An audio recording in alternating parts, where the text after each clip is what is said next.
In today's episode, Nicole and I are going to be talking about the importance of keeping your creative momentum going through all of life's challenges, the ups and the downs. Nicole also shares with us why she thinks it's so important that one engages in things like creative challenges and also sticking with something new, trying it on for size first, and seeing if it is something that you can incorporate into your practice and take it further. So I know you're going to find this episode really inspiring, and I think it's time for us to just jump right in.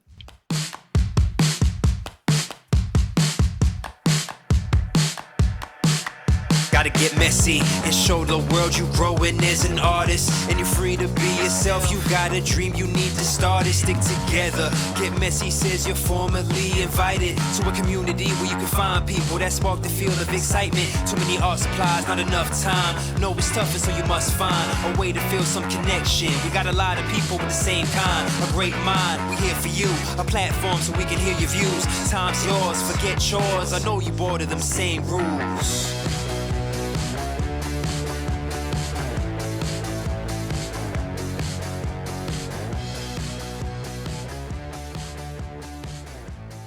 Hello, everyone, and welcome to another Get Messy podcast episode. Today, we are going to be chatting to Nicole, and I know that you are going to enjoy all of the calming insights that she's going to have for us. So, Nicole, thank you so much for saying yes to joining me for the podcast. And maybe you could introduce yourself to those that are listening and don't know who you are. Yeah, for sure. Thank you so much for having me. I'm really excited to be here. My name's Nicole Warrington. I'm an artist in Canada. I'm on Vancouver Island, which is off the western coast of Canada. And I live in a place called Comox Valley. And we live in a place of like the land meets the sea. We have mountains, oceans. It's a beautiful spot that is very influential for my artwork. And I've been living here, moved from the big city of Vancouver in 2010. And my husband and I moved here, bought a house, started a family, and have two little girls now. And I have a home studio that I use here in the basement of my house. And this is where my art practice takes place. Yeah.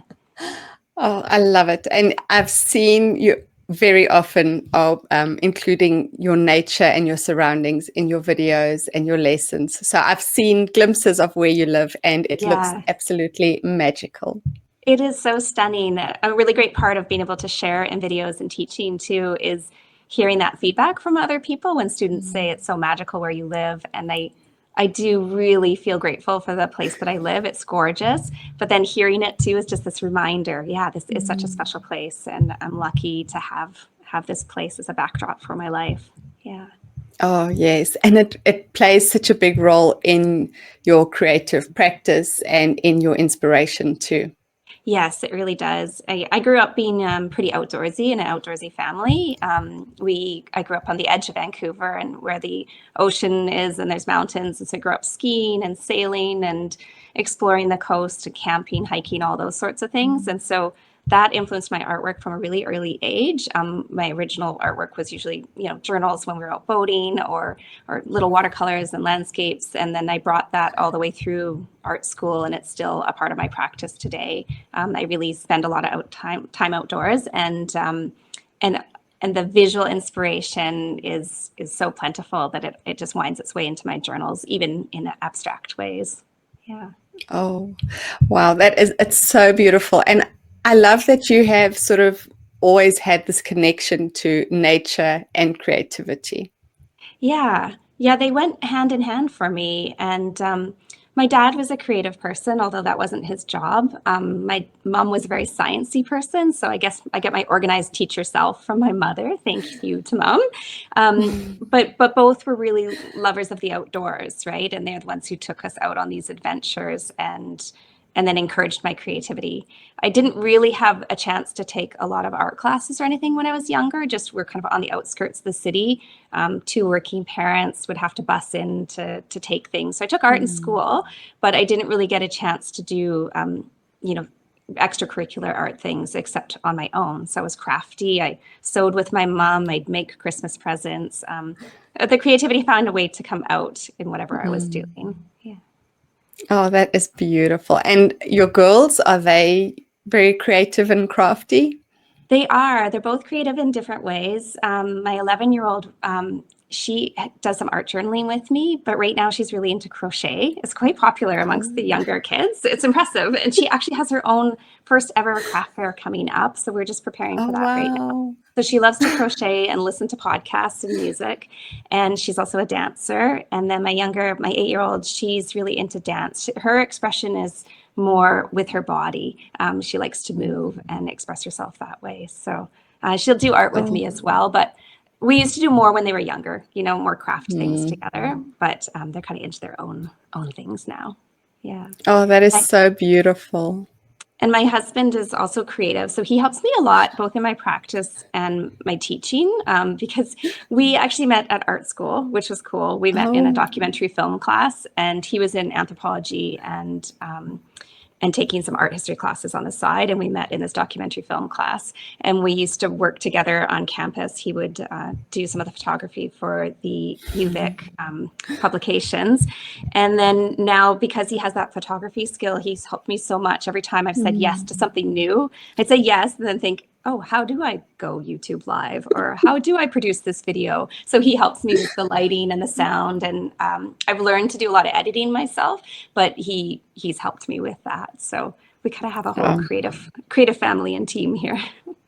I love it. And I have a special place in my heart for your husband. You don't even know it, but I love I him. don't. Tell me. So when we were doing the Wanderlust lives last year, and he was there and he was trying to help you, Yes. and um, those lives were of the most stressful things I have ever had to do in my life. Yes. And my husband was also there, like tech support, helping me, trying to set this thing up and the sound. And it's a nightmare. It was Yeah. a nightmare. It was, yeah. It was hard. Something went wrong. Like, we prepped everything. We Yes. practiced everything. And then on the day of, it just didn't want to work. So your husband Oh, Austin and was he was, helping. yeah, my husband was also helping me on my side, but your husband was there and he was like, camera up, and then you're going, no, camera down, and it's down, and there's a delay, right? And then you're like, no, now it's too far down, it must go up again. Then he's up again.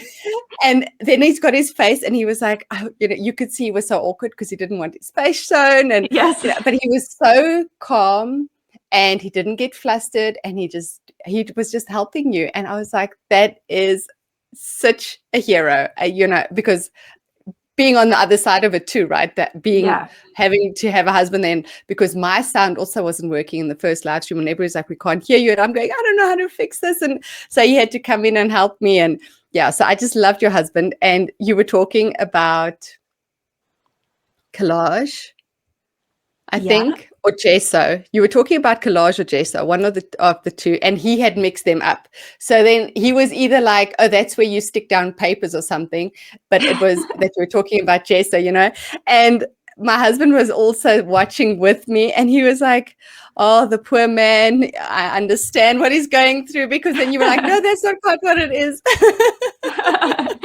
I know So, he yeah, does know a fair amount about it, but yeah, he's definitely more the techie end of things. And I think he was oh, he was yeah. manning the chat for me as well, because it's really Yes, different. exactly. Yeah. I taught on Zoom a lot, so I worked in a local art studio here.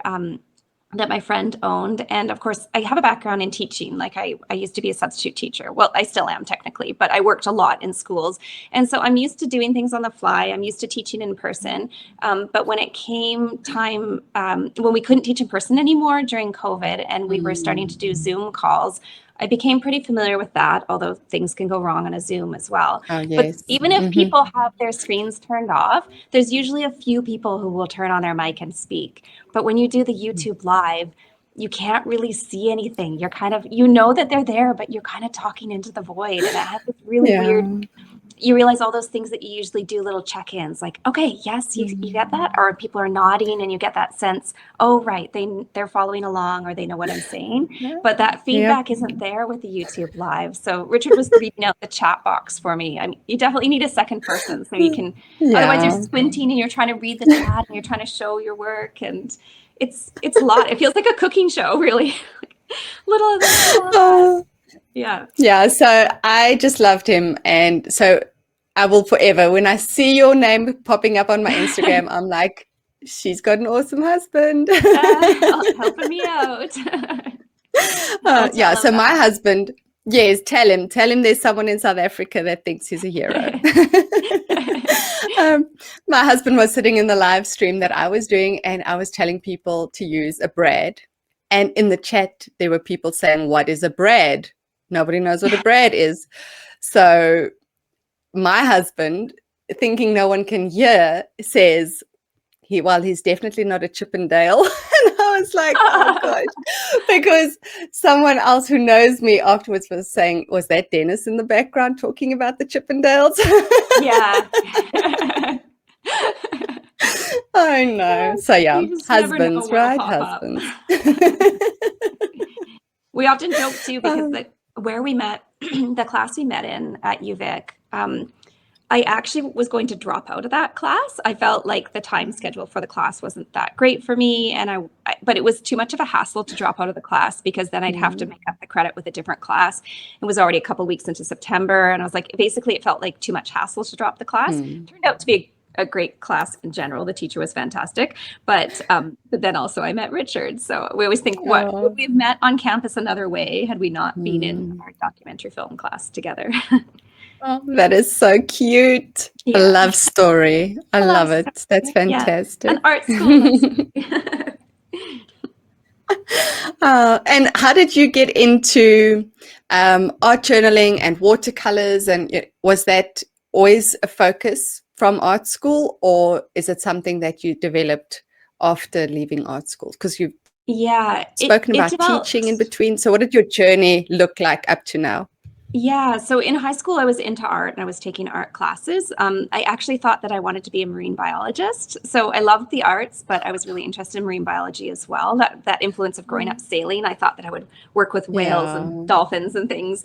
And I did some cooperative work placements in high school and realized that I was not really lab-oriented person. So maybe that part wasn't going to work out.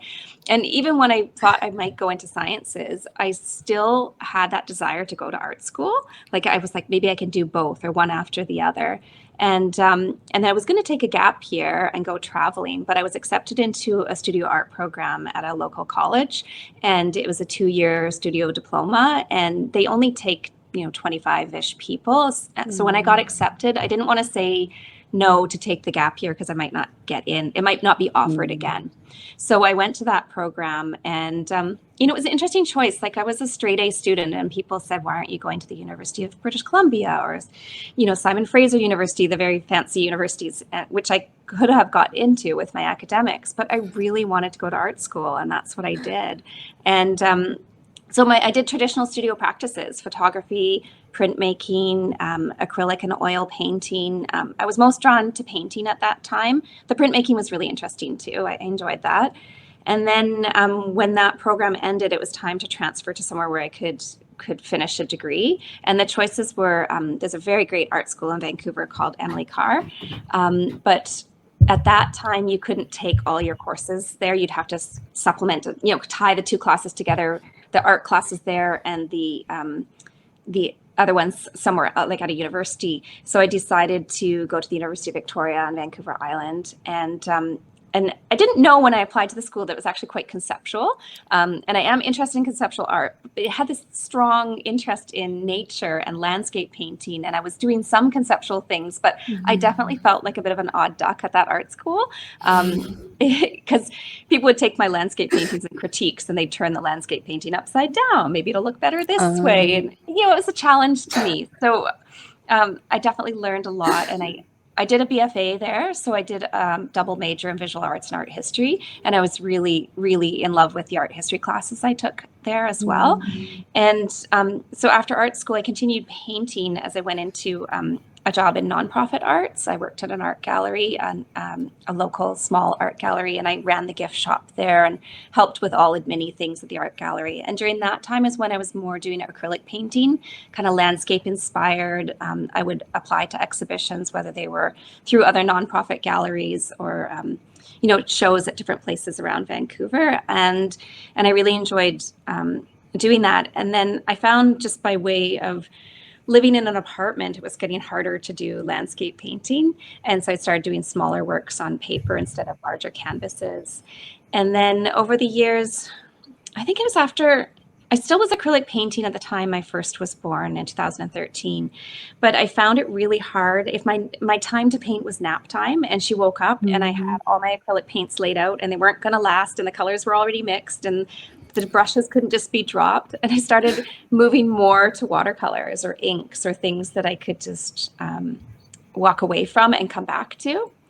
And then, like, I wasn't taught watercolor at all during art school. It was not as popular as it is now. I mean, it was popular many years ago, but it kind of went out of popularity for a while. And so I started doing watercolor just on my own and using whatever else I knew about color mixing and, all the other aspects of art that I knew, and put those into watercolor and exploring on my own and teaching myself. And then when my friend opened this local art studio, she said, I've got art teachers for other things, but I need someone to teach watercolor. And so then I went into it a bit more formally studying myself so that I could pass that on to the students. I already had a great base in the arts, but I found, get a couple of steps ahead and be learning with them, but a few steps ahead. And the watercolor, I'm so drawn to watercolors for their, I love the way that they blend together. I love the way they move on the page. And I love the accessibility. Like, I can pick up watercolors for a few minutes while I'm waiting. Like, I was waiting for a Zoom call to start yesterday, and the person was running a few minutes late, and I happened to be sitting at my art desk here. And so I grabbed my watercolors and just sketched for 5 minutes, I just find them so easy to use and with little setups, little cleanup as well. Yeah. Yeah, so that's a long-winded story to get to here, but I feel like each practice that I learned fed into the next one, like, so you take one thing and you can apply it to the next media. And there's so many lessons from art school that still show up in my work, but now I've kind of tuned into my own process that works best for me and my own style, my own colors, and that sort of thing. Yeah. Oh, that's beautiful. And it's important for people to realize that just because you start somewhere doesn't mean you're not going to end up somewhere completely different, right?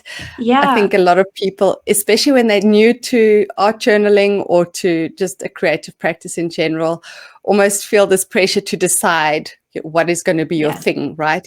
Are you going to be an illustrator, or are you going to be a watercolorist, or whatever it is? But it's important to just sort of meander and see what happens. I think, you never know where you're going to end up. Yeah, and if you don't try out those different things, you don't know if they're for you or not. And I've certainly taken lots of courses over the years too with other artists, or being influenced by things I've seen online. And you can kind of go into a different style for a little while and pick out the elements that relate to you, like the things that really feel good, and then incorporate them into your own style. I mean, we definitely go through these periods where, a lot of students ask about copying. Am I copying too much? But it's like you're trying it on for size first, and then you need to find a way to make it your own, right? And you don't know until you try it if it's a good fit, like whether it's a new technique or just a different style. And I think it's okay to have different styles running parallel to each other. Like my journaling practice, I have 3, 4, 5 journals on the go at the same time, because sometimes I'm working in a watercolor journal and I really need the quality of that paper to be able to do, the watercolor. Other times I'm working in a found book and I add some gesso to it and collage on top. And that allows me to play with different ideas in different styles, or the same idea in different styles. It's good to have more than one thing on the go too. Yeah. It helps you get back into the practice too if you have more than one thing on the go. So those days where you're like, don't really know where to start, you're not just facing one blank page. You can kind of open up something that's already in process and start from that point instead of starting at point A again every single time. That's daunting. It really is. I love to leave things in process so that I can have a starting off point. So I don't mind finishing something and starting something new on the same day, but I don't like finishing something at the end of a day and having to start something new the next day. Right. you can kind of, I've heard somebody say, like, leave yourself an invitation for the next day. You know, like maybe at the end, whatever you're painting with, you take the extra paint or whatever's left on your brush and just make a mark on the next page. So then the next day, there's something to respond to. I had this really great painting teacher when I was at Cap College named Marcus. And I remember standing there one day and I was working on a painting, and he's like, Nicole, you're not doing anything. And I said, well, I don't really know what to do next. So I don't want to mess it up. Right. I mean, we all face that. You got to a certain point and you don't want to mess it up. And he said, well, you're not accomplishing anything right now by staring at it. So why don't you just take the next step? And then if it's the wrong step, then at least you've got something to work on. Now you have something to fix. If it's the right step, great. But if it's the wrong step, now you can fix it. And now you have something to do. That's a great perspective. It was so funny. I just always think of that. And he used to come around, and when you were really in the groove, you know, when you get into the zone and you're painting, and he'd say, now you're cooking with gas. And he's like, okay, keep going. Yeah. Oh, that's fantastic. It's good to have people like that in your life. Yeah, for sure. Yeah. It's harder these days. So I feel like we get more isolated in our practice, right? Like it's hard to keep those connections because we don't do things in person quite as much, or myself anyways. It's harder it'd be nice to go back to art school some days. Yeah, and that's what I love about the Get Messy community, right? Is because we've got the hangouts in Zoom, and as you're saying, you were saying earlier with Zoom, there's that conversation, and so we can share our work with each other. And oftentimes, someone will say, "I'm stuck. I don't know what to do," and everybody chips in and gives their opinion of how they would take it forward. And then everybody wants to know at the end, like, which one did you do? Whose advice did you take? What does it look like? Like, are you happy?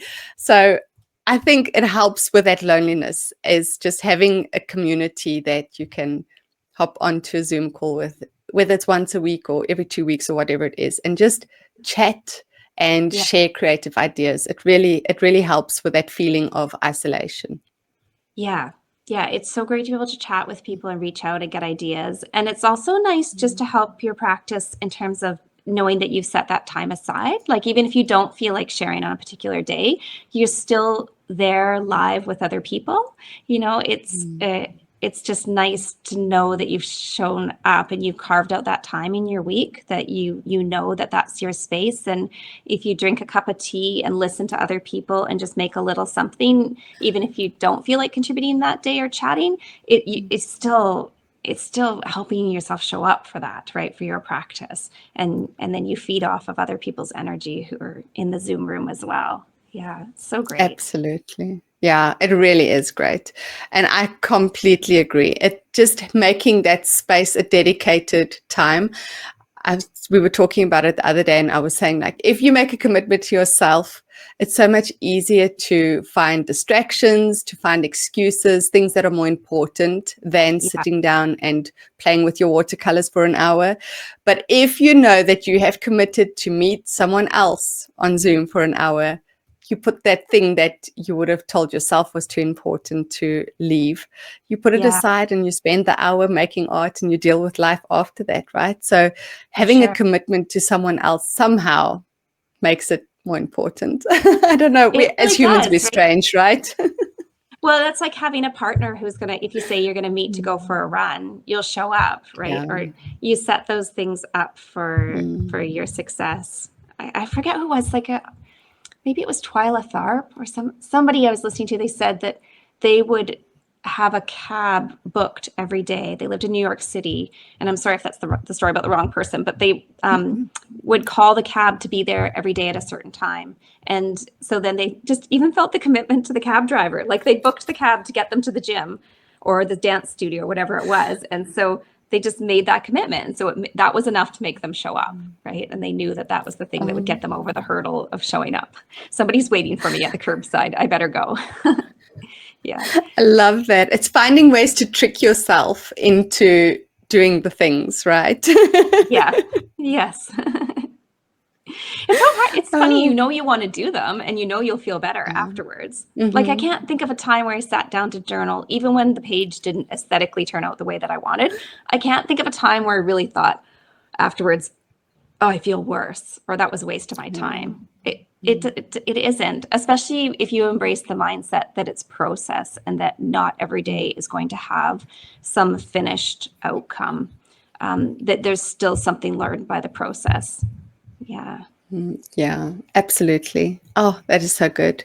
So good. I'm taking notes here. I've got many notes. I love that you were saying that you need to try it on for size first. I love that whole sort of picture that comes to mind when you're saying, like, just try a different style. It's not that you're committing to it, and it's, like, just try it on first and see how it feels. I love that. Yeah. Yeah, I've had some influential classes over the years, like when my daughter was first born. I can't remember how old she was, but I did the Bloom True course. Bloom True with Flora Bowley out of the States. And a lot of people will probably be familiar with her painting process. And she has this way of working with acrylics and layering them. And I'm not working with acrylics anymore, but I went through a real flora stage of my own work. I made it kind of about landscapes. I had my own imagery, but it was definitely like I could look back at those paintings and say that those were my flora paintings. And then I evolved into something else, but trying on her style and her process, I learned so much in that time about how to work with acrylic paints and really pushing myself out of my comfort zone at that time. And I have some of those paintings around my house. And sometimes I look at them and feel like I want to tweak them, or that they, now the painter in me would do it a little bit differently, but they represent that part of my artistic journey too. And they're a stepping stone to the next thing. Oh, that's magical. I love that you have them up around you. That is so special. Yeah. It's good to keep the older stuff and see where you've come from. Yeah, absolutely. So you were saying that you majored in art history. Does that still influence you now, the painters that you had studied back then, or are you looking for more modern, contemporary kind of influence at the moment? I think it does still influence me. I tweaked my degree, the art history, once I realized that I could do a double major. Like, I thought I could minor, and then when I was told you have enough credits that if you just stay an extra semester, you can have a double major. And so I took like traditional European art history. I did some Egyptian art history, but then I started tweaking most of my courses to be Indigenous art from around the world. And so I took a lot of Native North American art studies that were both historical and contemporary Indigenous artists in Canada and the US. And then I also was taking some Southeast Asian art history classes too, and that led into some religious studies or practices, and so I was looking at things, everything from like Thai Lao hill tribe culture to Hopi pottery in the United States. And for those works, the works that we study, whether it was pottery or paintings or buildings and sculptures, there was a strong connection. The things that I was most attracted to and was learning about was this strong connection to practices with the earth, engaging the earth. And that, I think that's why I was drawn so much to those particular courses versus portrait painting in Europe. I always found myself, leaning towards learning about these cultures and how the artwork was part of a daily practice. And so that has continued to be of interest to me. I don't do any formal art history studies now, but I'm still very interested in Indigenous works. And there was another part to your question about more contemporary things. I think for contemporary work, I don't get out to see things in person very often. Where I live, I don't get over to the big city to see shows and things, and I miss being able to engage in those kinds of practices, whether it's traveling very well-known artists or up and coming artists. I don't really get to see in-person shows. So for me, it's more relying on seeing things online, which I know is a bit of a narrow window to see the world, but I try to plug into certain channels to see what people are sharing and different styles of artwork. Yeah. I think it's totally valid. That's the world that we're living in at the moment, right? It's a digital world. It is. Yeah. Yeah. Yeah. I love that it was the indigenous art and, the more nature-based, earth-focused art that spoke to you, because it feels like full circle again, right? That it instinctively knew that that was the thing that your creative voice was going to be interested in. Yeah. When I looked at the contemporary artists, like there's a Coast Salish artist named Susan Point. She lives in Vancouver, Musqueam territory, it's called. And she does these beautiful, large sculptures and installations. And it's very contemporary, very sleek work. She has works in the Vancouver International Airport and in public spaces. And yet there's this sophistication to the work and also a simplicity to the work. And she represents, she'll tell stories about salmon or frogs and weave these traditional ideas with contemporary materials. And because they relate so strongly to this sense of place, I feel real connection to them, as a lot of people do. The environment is just like this other character to our lives when you live in an environment that has so much wilderness.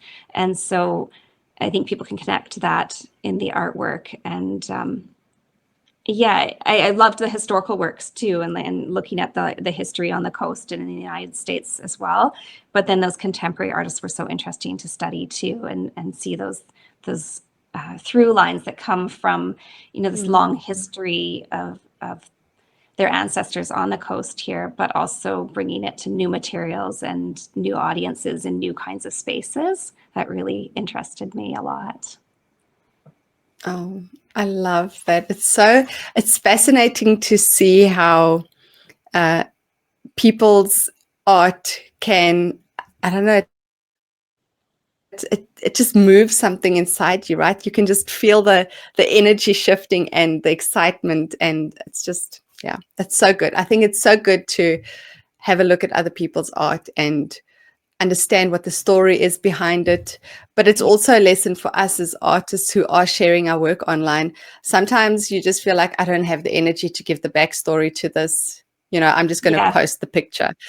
Yeah. But it is so much easier for people to connect to it if you have a story. Like, I'm just thinking of you now. It could, like, this is where we were sitting when we had a picnic this weekend or whatever, like, just give some context to it. It helps people to connect more strongly to what it is that you're sharing. I think it's a good reminder. It was, it's so powerful too when you teach online and you have people connect to the idea, and people then share their own stories. Like there was one year where I was teaching and we did a tree that represented something in our world, something in ourselves. And those stories had me in tears, people who had survived really difficult things. And this tree represented a child that they lost, a mother, a friend, a difficult thing that they'd gone through, a celebration of where they grew up. And it was just so powerful to read their stories. And, some people did the lesson just exactly in my style. Some people made it their own. I remember one person had this beautiful tree in Africa that's so different than the trees that we have here on the coast. And probably a baobab tree. Yes, huge tree, right? And I don't know, it's so powerful when you're teaching to get to hear those stories of connection back as well, right? And yeah, I think people can feel intimidated to share their stories sometimes, but it really is what people connect to. I mean, the visual, when you're scrolling Instagram, there'll be something that catches your eye. And sometimes actually I even find I'm scrolling and I'll put a like on something and then I'll read and I realize, oh, there's much more going on here. Like this requires a comment too. Like they've written something really powerful. It's important to share those stories. Yeah, I think sometimes we fall into this trap of feeling like our stories aren't important, or who's really going to be interested in what the backstory is or what I was doing last weekend that, inspired this page or whatever it is. Yeah. But everybody's story is valid and important, and people connect through that. So it might be something really silly that you're sharing, but it's a way to be able to open yourself up to people that are wanting to enjoy your art more. Yeah. Yeah. And on that note, like on you saying that it can be something silly too, it's also, we don't need to always feel precious in our work. Like it doesn't always have to be a big story. We have many facets of our life. We have difficult things going on. We have fun things going on, and those things can coexist. They are all the time, right? We're all going through easy stuff and hard stuff, and it can be nice to connect on those lighter notes at times.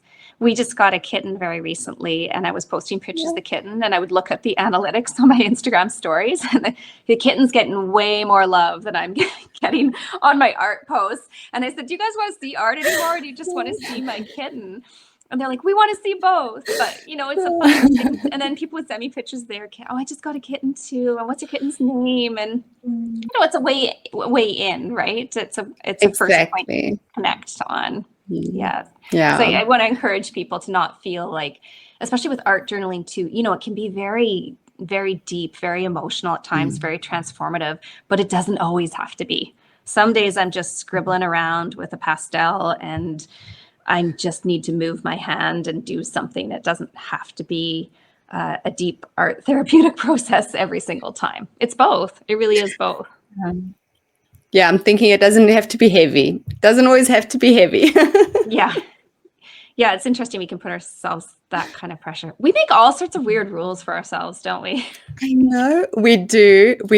And it's so strange, but like sometimes it's hard to break the rules, even though it's ridiculous because you created it and there is no, there's no journal police that are going to be coming knocking on your door. Yeah. But like sometimes you just like cling to, maybe it's wanting a sense of safety in a way. So you know what the perimeters are within that you can work in and still feel safe. And so maybe that's why we create the rules, to keep ourselves safe. And that stepping out of those rules is then uncomfortable. Maybe that's what it is. Yeah, a certain comfort. And then I find my sneaky one is just this little voice that's still, I try to pretend that I don't care what it looks like in the end, that I'm just doing it for the process. And sometimes that happens, but there's always something there that really still wants it to turn out good. Yeah. I still want this to look good, even if it's messy and expressing something else. It's hard to let go. You're like, oh, I still want it to, be aesthetically pleasing, really. I don't know if everybody feels that way, or whether that's sort of an influence of art school too, that there's downsides of art school, right? You go through critiques, which can be difficult. There is a need to produce a finished something, which art journaling, breaks out of that mold. You're not always trying to produce something finished.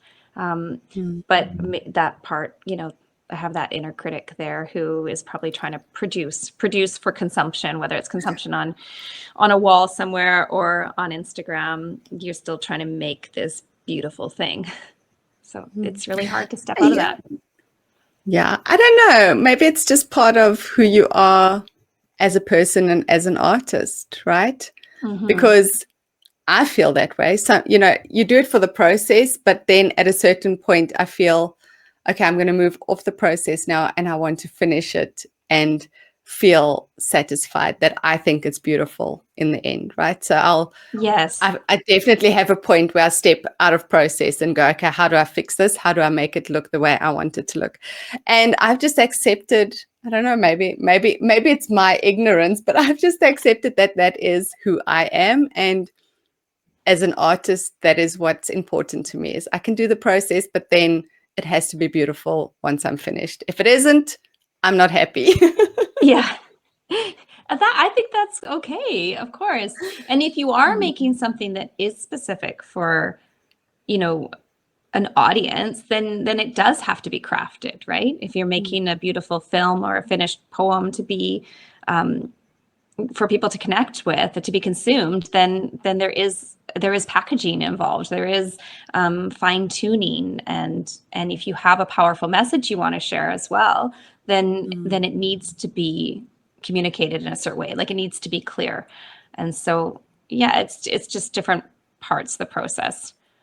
But I think Yeah. allowing yourself to go through whether you're creating work to be finished for exhibition or sharing online or something or not, you just have to allow yourself to get into the flow and the process and make new discoveries and make messes along the way, or you're just not going to discover anything. And it can be hard to really get into that so you discover something new. But if you don't give yourself the space or the time to do it, you might start to feel a little bit stuck, right? A little stagnant with doing the same thing over and over again. And I feel like there are things that I know I can produce. Like I could hit on a sort of little watercolor landscape that looks great, and I could keep making those. I could make them and sell them if I want. But I'll get bored after a while. Like there's got to be something new in the process for myself that pushes me to keep it interesting. Oh, I agree. Right. It's that thing of just pushing your comfort zone a little bit every time. You have to sort of try and see how far can you push a supply, or how far can you push an idea, and see, what you can do to keep yourself engaged in your creative practice. Yeah, exactly. So, do you ever feel as though you sometimes reach a point where you are stagnant in your process, or have you experienced creative blocks before? Yeah, I've gone through creative blocks. It's usually when I've kind of stepped out of the flow of having, like, it's been a few weeks since I've made anything, or I've had limited time because I have a family and work and life. And it's when I'm out of the flow. And so there's a couple of ways that I kind of tackle that when I get stuck. Sometimes I go back through my old journals or sketchbooks and look for ideas that I really loved that I could just repeat until I get back in the flow again, a certain material or a certain style. And so I just pick up something. It's like going back through them and finding whatever sparked my interest. I also have some sketchbooks that I keep where there's ideas that I'm thinking maybe I'll teach that as a workshop one day, or maybe that will turn into part of a lesson. But I haven't actually created that thing. So I'll go find one of those old ideas and see if I can develop it a bit more. I think there's nothing wrong with going back to things that feel comfortable until you get in the flow again. So not pressuring myself necessarily to find something all brand new. Another thing that I really like doing is finding an online challenge. So whether it's a 5-day or a 10-day or a longer challenge, I really like engaging with prompts from another artist. And I like starting a challenge because I often make a new book for the challenge. So I will use like old collage papers, jelly prints, old books, watercolor paper, and I stitch up my own little junk journal to start. And just even making that journal is what re-engages me in the process. It gets me in the studio. I start building it. I'm handling the papers. I don't need to start with a page right away. I'm just starting with materials. And then I get those prompts from another artist, and whether you follow them really tightly or whether it's a springboard to something else, it just gives me a focus. It gives me those parameters, like I'm starting this new project. And if I get through, half of the challenge or the whole challenge, then I also feel that satisfaction of having made something, right? Like I've made this book now. I find them really neat little time capsules too. Like I usually do one in December and usually one or two in the spring or summer. And it kind of it's a little time capsule there too, if I mention things that are happening at that time. So I like those. I think it's really great to work with other people's prompts and ideas. Yeah, I think a challenge is a nice way to sort of breathe a breath of fresh air into your practice, right? Because as you're saying, it's another artist's influence in how you're working, or in what the themes are that you're working on, or the colors that you're using. So it's a nice way to sort of get yourself thinking a little differently again. Yeah. And so often when you share in a challenge, if you do share online, whether you share your own work or whether you just go and look at other people's, then that prompts more ideas too, right? Like you've all done the same prompt, and yet look how many iterations of that prompt there are. And then you can springboard from that. And it's a nice way too. Sometimes we're feeling a bit lonely in our practice and we're trying to figure it all out all by ourselves in our studio. And then when you are in some kind of challenge, and you can then leave nice comments for other people and engage with their work, which makes them feel good. And then that process, people will now engage with your work as well. It's just a nice way to kind of have a connection and that full circle to the work, get it seen and share with others and see what other people see in your work. It's really a nice sense of community when you're doing a challenge also.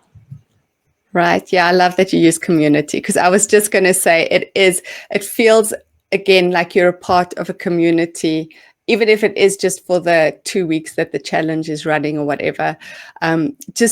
It's a nice reminder that you are not alone. You're not working out in space all by yourself. There are other artists that are also interested in what you are interested in, and the inspiration and the camaraderie of just working together on a challenge is always such an inspiration. Yeah, I usually just feel like it's like taking vitamins. I just feel a little boost. Yes. It's helpful. That is such a good way of looking at it. Little challenge vitamins. Yes. Yeah, I love a good challenge. I think they are so much fun, and it's a great way to grow your creative practice. I think that challenges are absolutely fantastic for that. Yeah. I really enjoy them. Yeah. So for someone who is maybe wanting to start out on a journey of developing a creative practice, or even creating a more consistent practice, have you got any advice?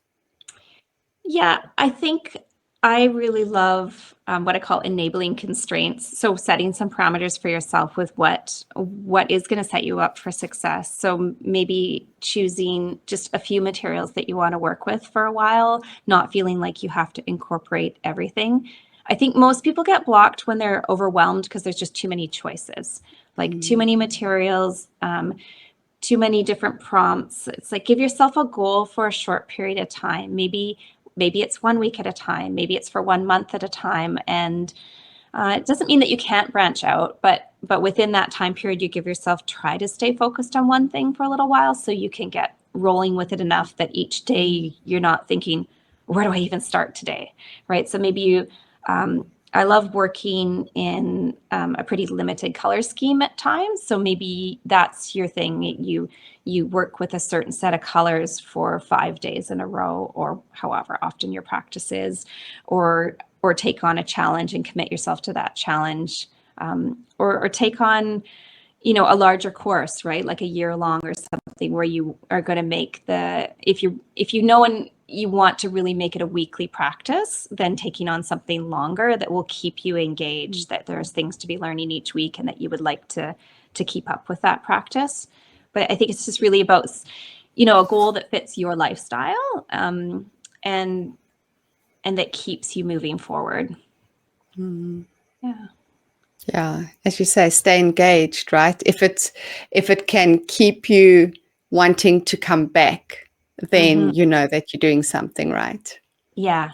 And it can be hard. Sometimes you can get stuck and feel like I've picked something and maybe it's not the right medium for you. And I encourage people to stick it out for a while, because there is a learning curve. Like, I love process, but I also, as a teacher, I know that there is a baseline of skills that are really helpful. Like in art school, I learned a lot of rules and I tossed them to the side now, but I still had them in the first place, right? And there's still some basics, like learning, how to mix colors and some things about, design principles and things. And you don't need all of that for journaling, but certainly it's good to have some basics and then move on from them, right? And if you feel like you don't even have the skill, let's say you really want to do jelly printing or something, and you don't know anything about jelly printing, you don't want to frustrate yourself by not having some basic skills. So if there's something in particular that you want to learn, work on the basic skills first, and then bring the more creative aspects into it. So like learn jelly printing and then bring it into your journal, but just start with the basics of playing around with it first and learning the skill so that you don't feel like when you're learning a new skill, putting the new skill into something that's going to be a finished thing, that's going to be presented, that's a lot of steps. That can feel a bit daunting. So that permission to learn it first and then play with it and then make it a regular part of your practice can be helpful too. Seeking out those specific. Yeah, and yes, right. And I love this thought that you just shared with us of sticking with it for a while. It might just be that it's a learning curve and that's why it's feeling uncomfortable. And once you've mastered the basics, that it's going to be one of your favorite things to go back to.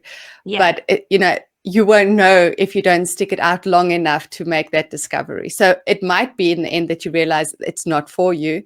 Yes, But absolutely. staying with it for a while is what's going to allow you to make an informed decision of, was it just that I needed to learn the more basic ideas behind it first, or is it that it really isn't for you? Mm-hmm. That's precisely what I was going to say. Like, stick it out for a while, but also it's okay to let go.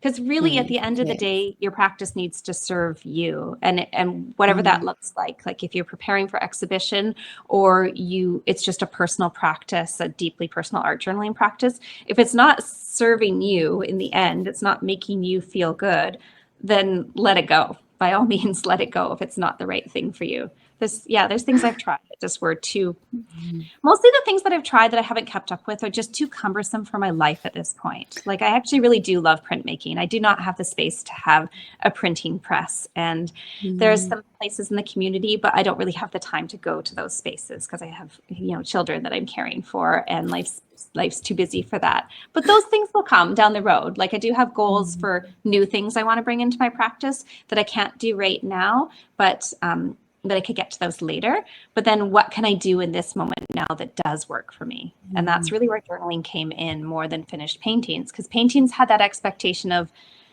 okay, I'm going to paint and I'm going to sell it or I'm going to exhibit it. And that felt great doing those things. And I've done both of those things. But now my art journaling practice more serves me and how I'm feeling. And just on a daily basis, it's a really important part of my own health to journal. Yeah. So practice that serves yourself is really important. Yeah. And that honors the season that you're in, right? That sort of allows you to have a practice without putting too much pressure on yourself and making your practice something that you might resent because you're trying to fit, what is it, a square peg in a round hole? I'm not good with those sayings, but you know what I'm saying. Like, if it's not working and you're trying to force it. So it's important to realize that there are different seasons. And as you say, like, printmaking is something that you're looking forward to in the future. But right now, we've got to sort of find other ways of creating that fit into our life in a better way. Yeah. And you can keep that spark going until you have time to attend to it later. But if you just give up on your practices altogether because life's too busy, then it's hard to reconnect with them. It's hard to re-engage and get yourself rolling again. Yeah, that's true. That's true. Just keep the momentum going, even if it is 5 minutes once a week or whatever it is, like, just don't give up. Don't give up entirely. Yes.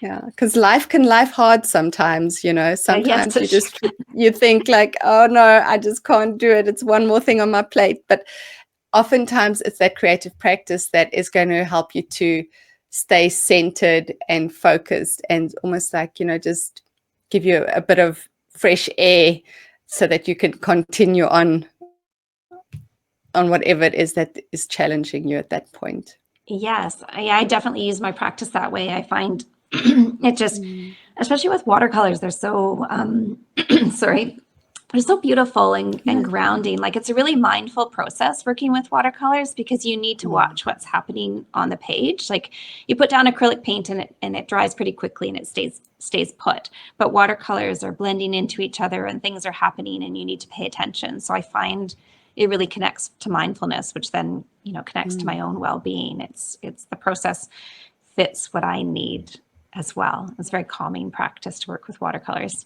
If you don't get frustrated with them, people can get frustrated with them. They are tricky at times, but if you allow them to do what they're good at, which is kind of making their own little magic on the page, and you follow that magic and don't force things too hard, and really beautiful things happen.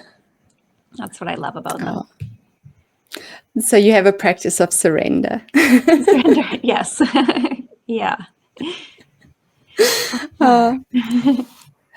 Thank you so much for talking to me today, Nicole. It has been so interesting and so inspiring to hear about your journey and about how your practice has influenced your life and how you have been able to sort of bring the two together in something that is allowing you to have a space where you can heal and recover and just, enjoy life more because you have this practice. So thank you so much for sharing with us today.